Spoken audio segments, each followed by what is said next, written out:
Hello guys, ఇప్పుడైతే మనం ఒక స్టంట్ వీడియో అయితే చేయబోతున్నాం. అదేంటంటే చాలా ఈజీ స్టంట్, అది బేసిక్స్ కూడా.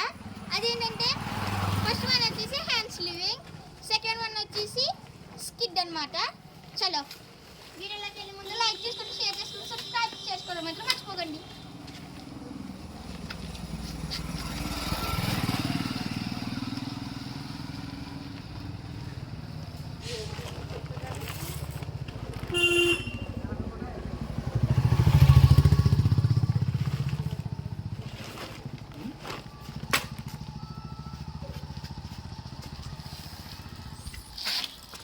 చూసారు కదా గాయ్స్, నెక్స్ట్ అయితే వచ్చేసి స్కిడ్ అయితే చేద్దాం.